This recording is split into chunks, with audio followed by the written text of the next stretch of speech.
seringan gara maca sholawat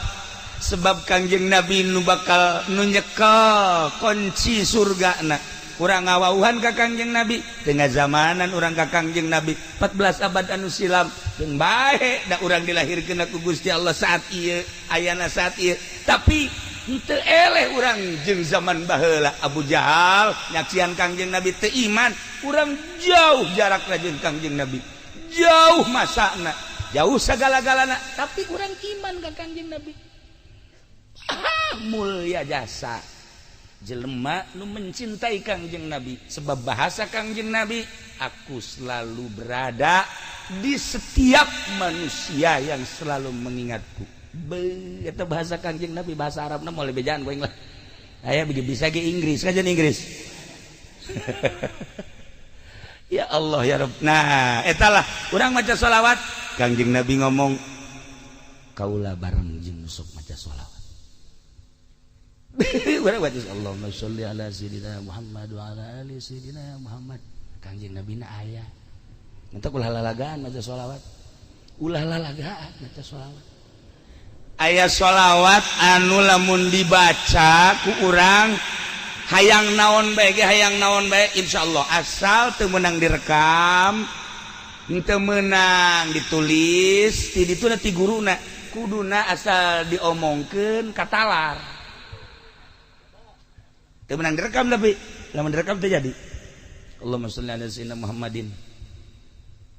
sama direkam kan bahaya direkam mah teu meunang anu tungtungna anta bihajati teh Allahumma sholli ala sayyidina Muhammadin anat alaihil wujuh wa khasyat alaihil qulub antu sholli wa tusallim ala sayyidina Muhammadin anta bihajati saeutik ngan syaratna teu meunang ditulis teu meunang direkam kudu pas diucapkeun hafal misalnya ya aya awewe gelis ditanya ku urang duda tanya ngaca nyentuh gana hate belum tahu dia tasbih gua muter lo je cak Haji Bahri tapi awas lo isuk tanya deui ku aing sia tanya deui neng dari mana ngaca Haji Bahri beuki ciut bae bacaan sholawat eta 70 hiji macana saeutik Allahumma sholli ala sayyidina Muhammadin anat ailil wujuh khasyat al qulub antu sholli wa tusallim Muhammadan antu sholli ala sayyidina Muhammadin anta bihajati tujukeun bihajati sarwiti ngan batal direkam ditulis batal terjadi tapi kudu langsung disebutna musyafahah ti ditu nanti guruna eta sholawat bisa hebat kos gitu lain sembarangan bahkan lamun urang keur boga kesulitan tadi kula geus ngobrol di jero imah ketingkeun 3 kali katana sambat Kangjeng Nabi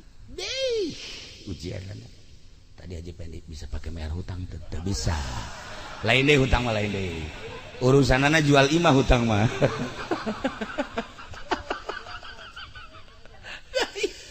eta sholawat jadi sholawat nu ampuh eta ge sangat ampuh geus ditajribah teh dicoba sababaraha kali beuh pohara ngan syaratna teu meunang ditulis teu meunang direkam kudu hafal langsung ijazah sakali dibaca hafal karak manjur potongan banget kieu ieu mah potongan mah wah 40 kali ge nyaho hafalnya henteu di Mekah kula mere doa ka Haji Pendi saminggu can apa saminggu dibolak-balik Allahumma ngeboga murid kieu teh otakna saminggu can apa dek balik di Mekah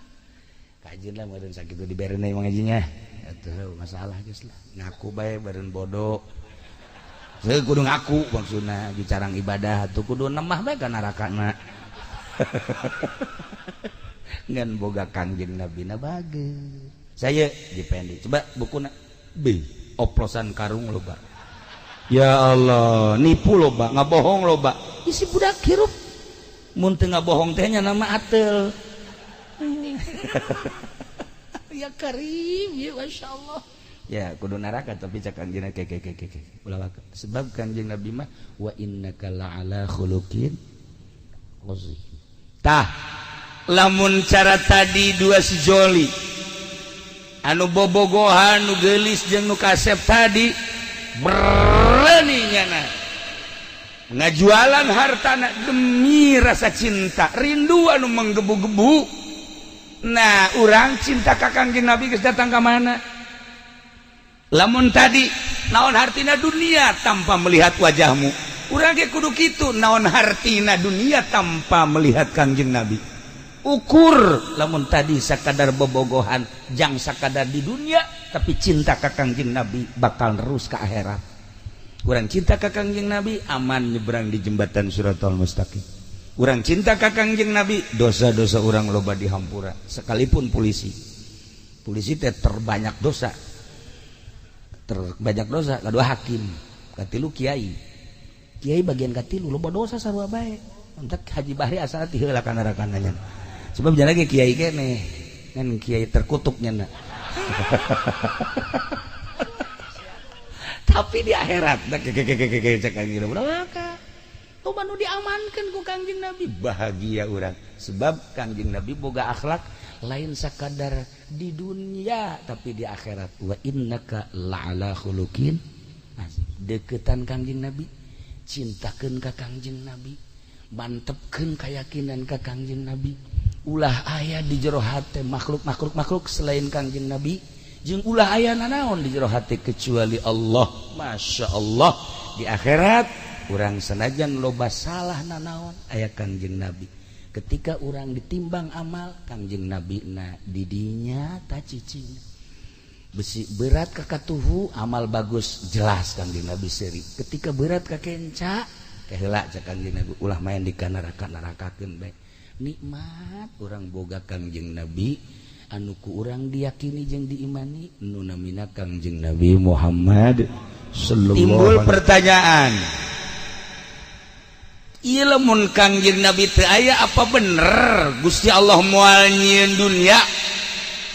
pohara amat ieu Kangjeng Nabi hingga ditaalukeun dikaitkeun nyieun dunya ka Kangjeng Nabi ku pohara amat asa teu harti. Oh eta mah sebuah penghargaan sebuah pengagung tidak kuluhurna derajat supaya orang cinta ka Kangjeng Nabi Muhammad sallallahu alaihi wasallam atuh deuk naon ngait-ngaitkeun ka dinya Gusti Allah mah teu ngan penghargaan anu luar biasa supaya umatna cinta ieu urang diuk di dieu tengah peuting kieu ieu teh lamun lain cinta aja moal atuh moal ieu beb modal cinta mantap ieu kuari urang mun mararat sorga sebenarnya amin ya sebuah cinta mah kieu penghargaan jeung sebuah cinta nu patali jeung laulaka pernah aya nu lahir di hiji kampung jauh ka kota seorang lalaki eta orang kampung kasep mun nyaritakeun Kangjeng Nabi kasep teh aneh ieu orang kampung kasep deuleu ka dieu ya Allah atuh ieu di kasep dibandingkeun jeung di Solehar mah ieu kasep di tatanggana deui aya nu lahir awewe beak geus teh geulis teh kan lamun nyebutkeun geulis biasa bae itu awe geulis apa teu ih geulis teh mah rada tapi lamun kieu itu awe geulis make bau heula atuh Haji Basuri datang ka biak mobil atuh nanaonan eta mah nya budak bobogohan beak mobil segala rupa mimiti balik kaca eueuh tanya ku pemajikan ke mana kacana mantong pakadang dijual bobogohan mah kos kitu tah menang saminggu deui eueuh deui sen tanya kuati cek kuati teh ieu ke mana senang wah nabrak lah antep ke mana mah dijual bobogohan mah kos gitu mana ka 3 kali setir lah bobogohan belum tadi masurinya